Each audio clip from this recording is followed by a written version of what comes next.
उत्तम bio classes में आप लोगों का स्वागत है। आपको अगला वीडियो तक में आपको सभी लैंगिक जनन के जितने भी पार्ट्स हैं उसके बारे में बता दिया गया था। यहाँ आपको बताया जाएगा लैंगिक जनन, सेक्सुअल रिप्रोडक्शन। सेक्सुअल रिप्रोडक्शन किसको बोलेंगे, लैंगिक जनन किसको बोलेंगे। लैंगिक जनन अर्थात इसमें एक दो लाइन लिख लीजिएगा आप। इसमें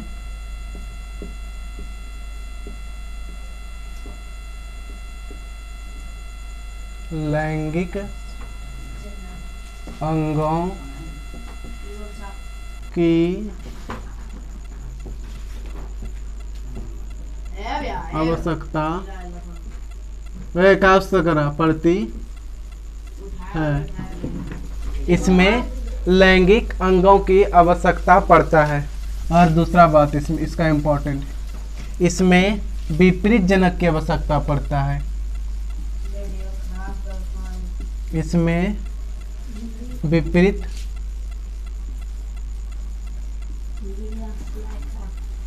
जनक यानी कि नर व मादा की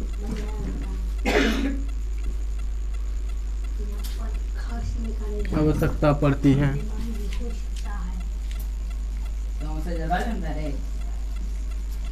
ठीक, लैंगिक जनन किसको बोलेंगे, इसमें लैंगिक अंगों की आवश्यकता पड़ेगी और इसमें विपरीत जनक यानी कि एक अपोजिट, एक नर होगा दूसरा मादा होगा। और वो लैंगिक जनन होते हैं किसमें, तो जितने भी विकसित जीव हैं सभी में लैंगिक जनन पाए जाते हैं। जैसे एग्जांपल में आप मनुष्य ले सकते हैं, मनुष्य में लैंगिक जनन होता है, मनुष्य में लैंगिक जनन होता है। उसके बाद पौधे में, किसमें, पौधे में लैंगिक जनन होता है। और पौधा का जो मुख्य लैंगिक अंग होता है वह पुष्प होता है।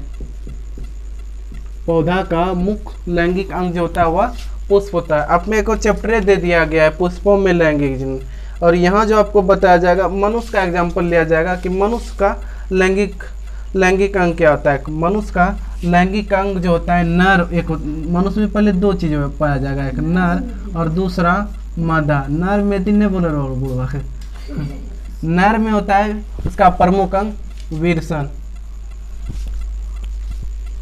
तो खाना खो जाएगा तो जब बोले कर नहीं पुरुष मिट्टी मना के नर में पाया जाता है वीरसन, और जिसको इंग्लिश में टेस्टिस बोलेंगे।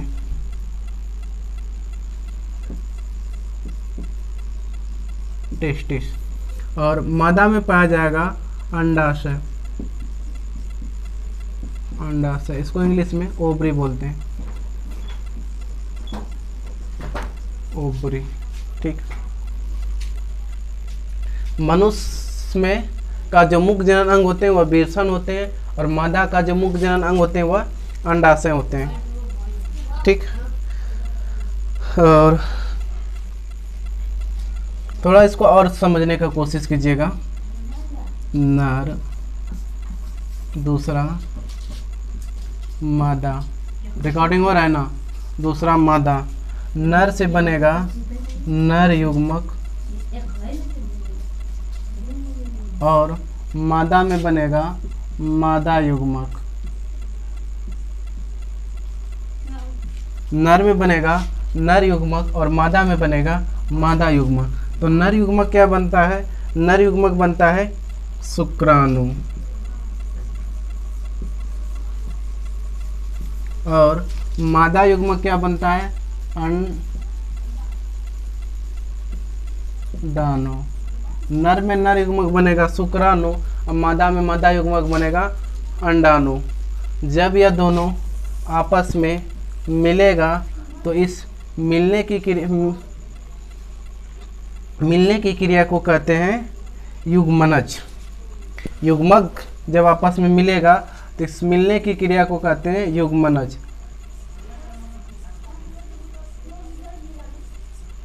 युग्मनज इंग्लिश में इसको जैगोट बोलेंगे। तो जगह चाहिए था। जायगोट। और जायगोट यानी कि युग्मनज जायगोट बनेगा। नर का नर युग्मक, मादा का मादा युग्मक, यानी कि शुक्राणु और अंडाणु मिलकर युग्मनज का निर्माण करता है अर्थात जायगोट का निर्माण करेगा। जायगोट फिर भ्रूण में परिवर्तित हो जाता है, यानी कि एम्ब्रियो में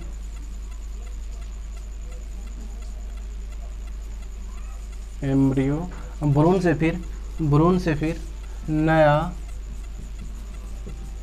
संतान का विकास होगा। भ्रूण से फिर नया संतान का विकास होता है। ठीक है, तो यहाँ तक आप समझ गए कि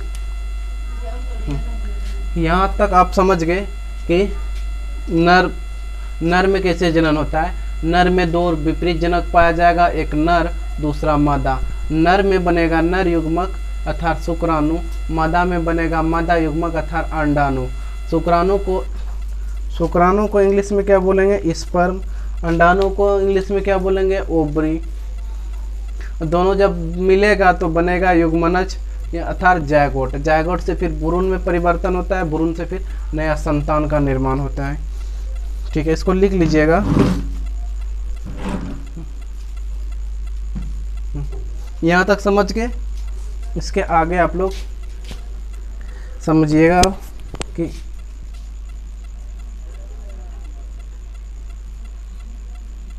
लेकिन कुछ ऐसे जीव जिसमें नर युग्मक और मादा युग्मक,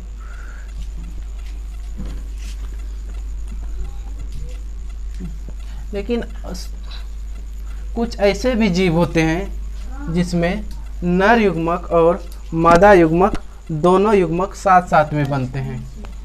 कुछ ऐसे भी जीव होते हैं जिसमें नर युग्मक और मादा युग्मक दोनों एक ही साथ में होते हैं, जैसे केचुआ। जैसे एग्जाम्पल में हो जाएगा आपका केचुआ। केचुआ में नर युग्मक और मादा युग्मक दोनों साथ में होते हैं।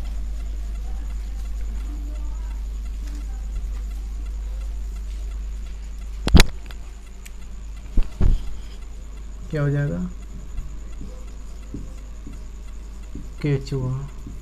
केचुआ ऐसे जीव होते हैं जिसमें नर और मादा दोनों साथ में होते हैं। यानी कि मान लेते हैं कि ये केचुआ है, ठीक, तो केचुआ का आगे जो होता है वो मादा होता है और आगे जो होता है नर होता है और पीछे मादा होता है। यानी कि केचुआ में नर युग्मक और मादा युग्मक दोनों में साथ साथ बनते हैं। और कुछ ऐसे जीव होते हैं जिसमें नर शरीर बिल्कुल अलग होते हैं, मादा शरीर दोनों अलग अलग होते हैं। आप लोग बताइए कि मनुष्य में आदमी और नर और मादा दोनों साथ साथ में होते हैं, नहीं, दोनों अलग अलग होता है। लेकिन केचुआ ऐसा प्राणी है जिसमें नर युग्मक और मादा युग्मक दोनों साथ में होते हैं। यानी कि आगे की तरफ रहेगा केचुआ और पीछे की तरफ रहेगा केचुआन। आगे की तरफ केचुआ और पीछे की तरफ केचुआन होते हैं। और ये चलते भी हैं सीटी के द्वारा चलता है। ठीक, केचुआ जो चलता है किसके द्वारा चलता है?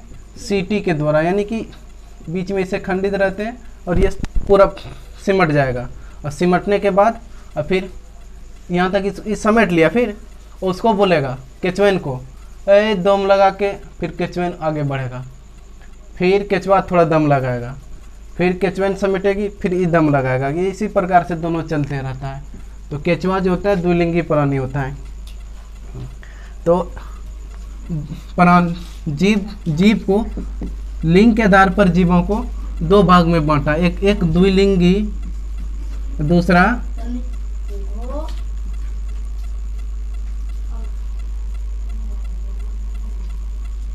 द्विलिंगी और एक लिंगी।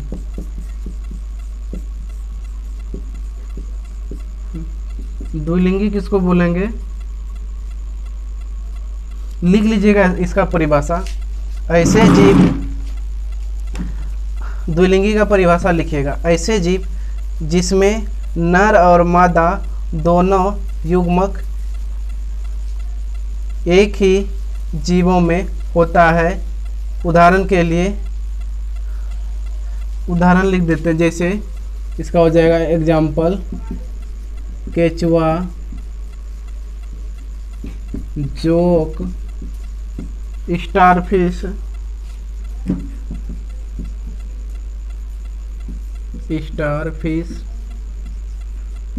उसके बाद व्हेल, चीता, कृमि, केचुआ, जोक, स्टारफिश, व्हेल, फीता, कृमि, ये सब द्विलिंगी जीव होते हैं। और एक लिंगी जीव वैसा जीव जिसमें नर युग्मक और मादा युग्मक अलग अलग प्राणियों में बनता है, उसे एक लिंगी जीव कहते हैं। जैसे इसमें हो जाएगा बहुत सारा जीव, कुत्ता, बिल्ली, चूहा।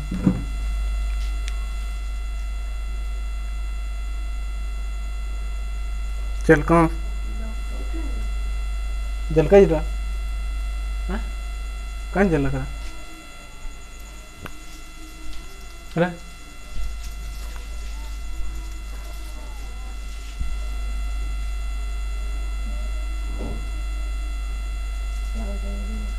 चल ठीक है, ये कर देंगे। ठीक है, लिखा रहा है तो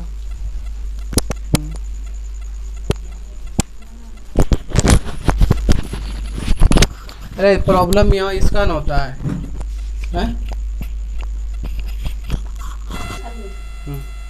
हो गया तो लिख लीजिएगा। द्विलिंगी जीव वैसे का एग्जाम्पल हो गया केचुआ, जोक, स्टारफिश, व्हेल, फीता, कृमि। एक लिंगी जीव कुत्ता, बिल्ली, बंदर, मनुष्य, चूहा इत्यादि। ठीक है, इसके आगे अगला लिखिएगा कि अगला जो होता है वो आपका पुष्प के बारे में, कि पुष्प पौधे का जो मुख्य जनन अंग होते हैं क्या होते हैं? पुष्प। पौधे का मुख्य जनन अंग क्या हो जाएगा? बोलो साथ में। हाँ, पौधे का मुख्य जनन अंग क्या हो जाएगा? पुष्प होते हैं, यानी कि फूल जो होता है पौधे का मुख्य जनन अंग होते हैं। और पुष्प भी दो प्रकार के होते हैं, एक द्विलिंगी पुष्प, एक लिंगी पुष्प। तो लिखिएगा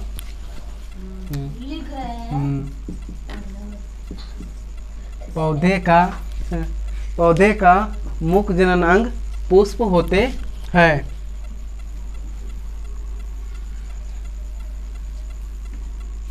ठीक, पौधे का मुख्य जनन अंग पुष्प होता है। और पुष्प भी दो प्रकार के होते हैं, एक द्विलिंगी पुष्प और दूसरा अलैंगिक पुष्प। पुष्प भी दो प्रकार के होते हैं, एक द्विलिंगी पुष्प, एक अलैंगिक पुष्प। तो पहले एक पुष्प के बारे में पढ़ लीजिए कि पुष्प में क्या क्या चीज़ पाए जाते हैं।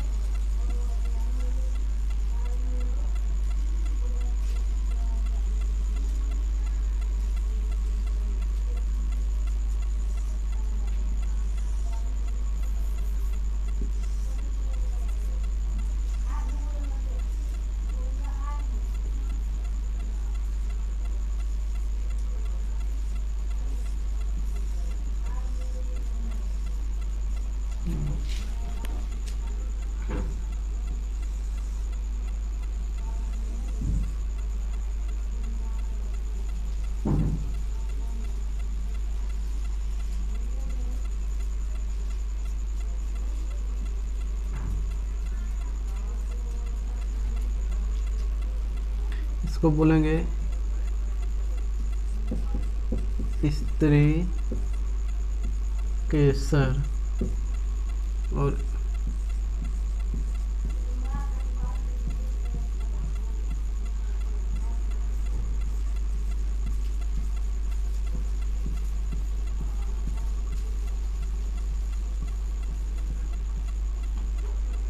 ये वाला संरचना होता है उमंग या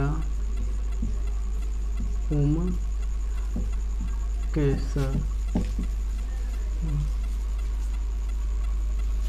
और ये जो हरा टाइप का पंखुड़ी टाइप का पाया जाता है, इसको बोलते हैं, हरा टाइप का जो पंखुड़ी पाए जाते हैं इसको बोलते हैं बाह्यदलपुंज।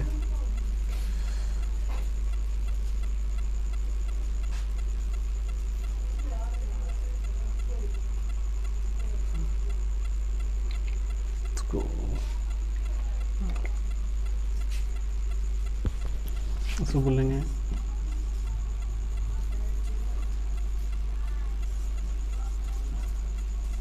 बाह्यदलपुंज। और ये जो रंगीन टाइप का पंखुड़ी पाए जाते हैं, पीला, हरा, लाल, इस सब बैंगनी कलर का, इसको बोलेंगे दलपुंज। तो पुष्प में 4 आवश्यक चक्र पाए जाते हैं, बाह्यदलपुंज, दलपुंज, पुमांजयन। तो और समझ गए, पुष्प में 4 आवश्यक चीज पाए जाते हैं, बाह्यदलपुंज, दलपुंज, पुमांजयन। पुमांग यानी कि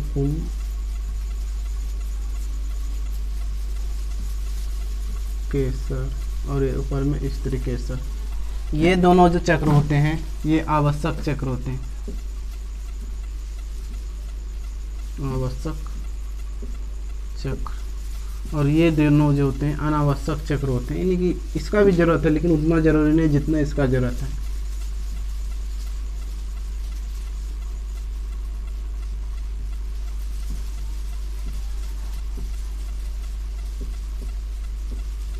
अनावश्यक चक्र,